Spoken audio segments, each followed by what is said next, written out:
Patricia Bullrich, Javier Milei y Sergio Massa. ¿Qué proponen hoy los principales candidatos a la presidencia de Argentina? ¿Cuáles son sus principales ejes de campaña? Y sobre todo, ¿qué proyecto de país tienen?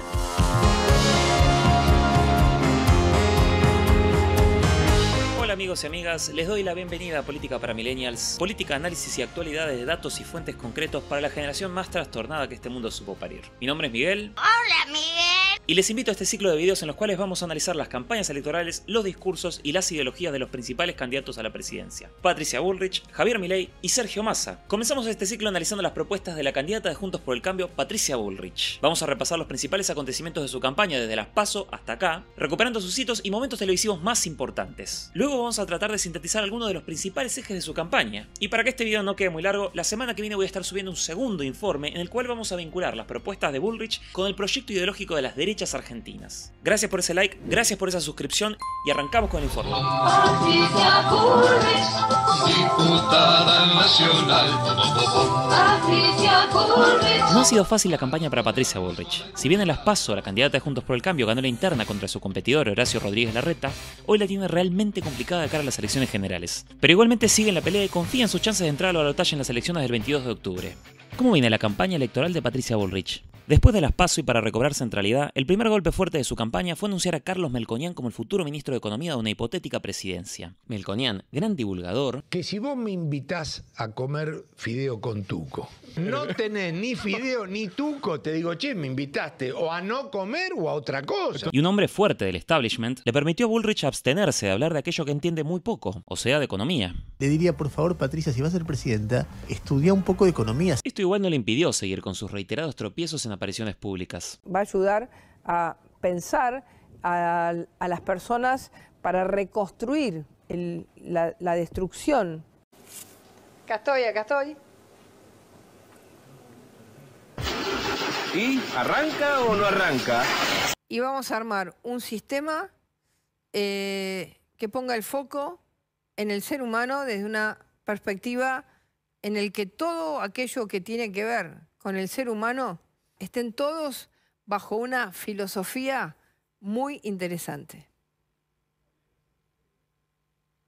No entiendo. También tuvo buenas noticias. Festejó el triunfo de radicales aliados en las provincias de Chaco, Santa Fe y Mendoza, lo que le asegura Juntos por el Cambio el control de 8 provincias, y muy probablemente gane 2 más este año. Fue al barrio merenciano Sena y protagonizó un choque verbal contra los vecinos, buscando reflotar esa imagen hoy debilitada de política fuerte y sin miedo. Quiero denunciarlo al asesino de Merenciano. Usted también, una asesina. Dirigió la pelea en contra de la reforma del impuesto a las ganancias, reforma que su propio espacio político había impulsado con mucha fuerza anteriormente. Su candidato a vicepresidente, Luis Petri, tuvo un aceptable desempeño en el debate de vices organizado por TN, pero cuando llegó el momento de pisar fuerte en el debate presidencial, tuvo un pobre desempeño. Trastabilló fuertemente en el tema economía, mostrándose floja de argumentos y repitiendo una y otra vez que tenía un plan sin especificar nada sobre el mismo. Primero, un programa claro y concreto, integral, que solucione todos los problemas de fondo de la Argentina. Ese programa lo tengo. Evidentemente, si partimos de la base que nos encontramos en determinadas circunstancias, más allá de lo que ha acontecido socialmente, podemos decir que eso históricamente tiene que ver con una circunstancia que depende de todas las características que van sucediendo, tanto a corto o a largo plazo. Por eso, ustedes han inventado y siguen con la inflación. Yo vengo a eliminar la inflación. Cuando no hay inflación, comprás sin sorpresas. Podés comprar una casa. Sin inflación, no la comprás. Hola, señor burro. Yo necesito mucho dinero ya. Mi enfermo. Muy bien, hijo, muy bien. Tuvo alguna buena reacción puntual en los cruces que tuvo con Bregman y Milei. No te importa la educación. Andá con el voucher a La Puna, donde hay una escuela. Pero pareció poco preparada cuando se la puso en aprietos. Acá la pregunta es, ¿qué va a hacer con las LELIQs, que es emisión monetaria futura? O sea, le doy otra oportunidad a ver si ahora la contesta. Mire, Milei, usted no me va a decir lo que yo tengo que decir. Y alguna vez hasta pareció que le tiraba centros a su adversario. ¿Mejor que decir es hacer? Por supuesto, mejor que decir es hacer y mejor que prometer es realizar. Esta performance en el debate, en el mejor de los casos, podría no restarle apoyos, pero difícilmente le sirva para ganar nuevas adhesiones, que es lo que necesita desesperadamente en este tramo de la campaña. Tendrá igualmente una nueva oportunidad en el segundo debate presidencial. Si pensamos en ejes del discurso y no propuestas concretas, lo que extendería mucho más el análisis, se puede decir que la campaña de Bullrich se agrupa en dos grandes ejes: el orden y el anti-kirchnerismo. Empecemos con el eje orden. Los argentinos tenemos todo para ser un país ordenado. Es ahora y es para siempre. Si en la carrera de las PASO el eje era proponer un cambio total y radical, hoy esa palabra está más desdibujada. ¿Por qué? Porque el objetivo de todo candidato en una campaña es ser el representante de un conjunto de ideas que sinteticen los sentimientos y demandas de al menos una parte de la sociedad. Y quien mejor viene sintetizando la idea de cambiar y llevar las cosas al límite claramente es Milei, lo que deja a la candidata del PRO en una posición incómoda, entre correr de atrás a un candidato que expresa mejor esa idea que ella y mostrarse como una segunda marca, No, menos que segunda marca es. o larretizarse, mostrarse como el cambio moderado y racional, idea que llevó el pelado a un fiasco electoral y que además es poco creíble, porque contradice todo lo que ha expresado ella hasta ahora. Focalizarse en un eje claro como es el de orden, o en todo caso el cambio ordenado en oposición al cambio caótico que representaría Milei, le permite a Bullrich hacer dos operaciones. Primero, cortar por el medio de la oposición entre cierta idea de continuidad que representaría Massa y la idea de cambio que busca encarnar Milei, y mostrarse no como la persona que va a poner todo patas arriba en el nombre de la libertad, sino como alguien que va a generar las condiciones que permitan a la gente vivir feliz y en paz, a través de un fuerte disciplinamiento social que está claramente inspirado en la política punitivista de Bukele, el presidente de El Salvador. Y una de mis primeras medidas apenas asuma va a ser construir una cárcel de máxima seguridad en una zona aislada. Al mismo tiempo, esta insistencia en el orden le permite afirmarse sobre un eje claro, en el cual ella se puede sentir cómoda por su trayectoria en el rubro de seguridad, y que además le sirve para no hablar de otros temas en los que claramente hace agua. Porque vos tenés dos elementos que hoy te impiden. La Argentina, digamos, había crecido el año pasado y ahora está de nuevo en deflación. Técnicamente estamos en una hiperinflación. El 102%... ¿Técnicamente? Sí, claro. Pongámosle otro nombre para no asustar. Una superinflación. Y le permite, por último, retomar un tema que después de la inflación es la principal preocupación de los argentinos, perfilándose como una persona con autoridad y decisión, que va a cumplir con la demanda de paz social. La decisión política, el temperamento y el coraje para hacer los cambios que la Argentina necesita. Y ustedes saben que yo lo tengo. Claro que el orden se puede problematizar de diferentes maneras. Por ejemplo, Cristina Kirchner en 2017 hizo campaña con el eje "Volvamos a ordenarle la vida a la sociedad". La forma que elige la campaña de Bullrich no tiene tanto que ver con una noción de Estado presente o Estado paternalista, sino como un gobierno que va a perseguir y destruir el movimiento político que hasta un punto caricaturesco constituye la encarnación más demoníaca de todos los males de la sociedad: el kirchnerismo. El segundo eje de su campaña, entonces, es la afirmación total y hasta el paroxismo de la afamada grieta, que vuelve a ser el terreno en el cual el macrismo se siente más cómodo. Argentina tiene todo, pero los argentinos no tenemos nada.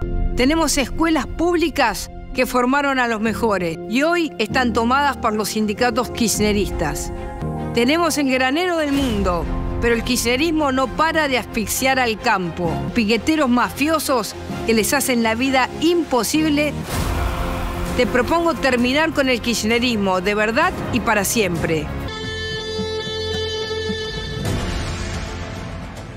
Te propongo terminar con el kirchnerismo de verdad y para siempre. Yo todavía me acuerdo cuando desde la política se proponía un mundo mejor o una patria feliz y no eliminar al otro. Acá la lectura es muy lineal y consiste en presentar una cuenta muy sencilla. Argentina buena, kirchnerismo malo. Eliminamos el kirchnerismo y solo nos queda la Argentina buena. Los problemas estructurales que tiene nuestro país para esta propuesta no tienen entidad propia. Tampoco la conflictividad social, los intereses en pugna, ni los condicionamientos externos. Todo se reduce a un único mal todopoderoso con el cual no se debe discutir. Un parásito que ataca a los argentinos de bien, que hasta es contagioso. El populismo es muy contagioso.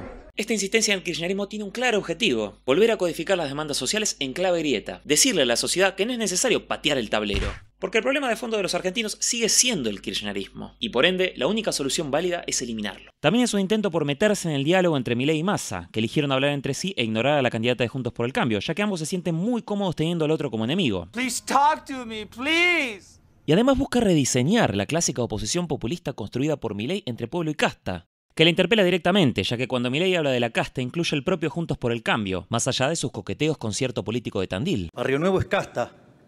Y vos sos más casta que Barrio Nuevo. Según versiones en off que la campaña de Bullrich dejó trascender, si gana Milei, que no tiene experiencia, se puede desatar un caos que le va a permitir al kirchnerismo volver en 2 meses. Por eso son ellos la garantía de que el kirchnerismo no va a volver nunca más. Esta propuesta absolutamente voluntarista, que propone que todos los problemas se solucionan con un Estado que castigue a otra fuerza política, como ya sucedió entre 2015 y 2019, años en los cuales se desplegó desde el Estado un dispositivo de espionaje y persecución que implicó la coordinación de ministerios, agentes de inteligencia, fiscales, jueces y periodistas. Esto da para un video entero, pero es algo que objetivamente sucedió en Argentina y hay que hacerse cargo. De hecho, normalizaron tanto el espionaje ilegal que ahora proponen legalizarlo. Cuando vos tenés un preso que le puede estar mandando un mensaje a alguien, vos grabás la conversación con su defensa. No podés eso. Sí, sí. No podés. Bueno, vamos a... Para. Pausa. Pato, ¿quién te asesora? ¿Lo Toki?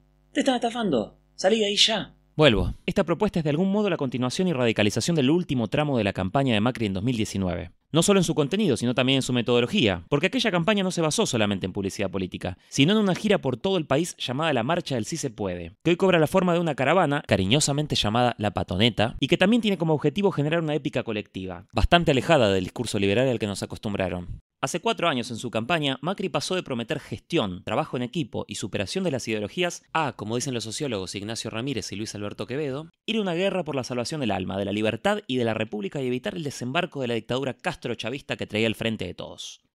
Y nos queda entonces la pregunta, ¿por qué este cambio de eje? ¿Por qué el PRO y Juntos por el Cambio pasaron de proponer una política pragmática y sin ideologías a reducir todo el eje kirchnerismo-antikirchnerismo? Esta pregunta la vamos a responder la semana próxima, y para eso vamos a recurrir a diferentes estudios sobre el campo de las derechas argentinas que nos permitan comprender por qué la campaña de Juntos por el Cambio viene teniendo como principal propuesta política eliminar a su adversario, el populismo en la campaña de 2019 y el kirchnerismo hoy. Este análisis va a salir a mitad de la semana que viene, y nos va a dar además algunas pistas para comprender el fenómeno Milei, que analizaremos la semana antes de las elecciones. Así que ponete el recordatorio y activa la campanita para que no te los pierdas. Gracias por llegar hasta acá, te agradezco mucho por ese like que nos sirve para seguir creciendo, y además de suscribirte, puedes opinar acá abajo qué te viene pareciendo la campaña de Bullrich y por qué te parece que su campaña se fue inclinando tanto hacia el discurso antikirchnerista. Los voy a leer atentamente y sobre la base de sus comentarios voy a seguir pensando en los próximos videos. Así que sin más, mis queridos millennials, me despido y nos vemos en la próxima. Chau. Diputada nacional, Patricia Bullrich, para no codearnos con la impunidad. Patricia Bullrich, Jueguese y ayúdela.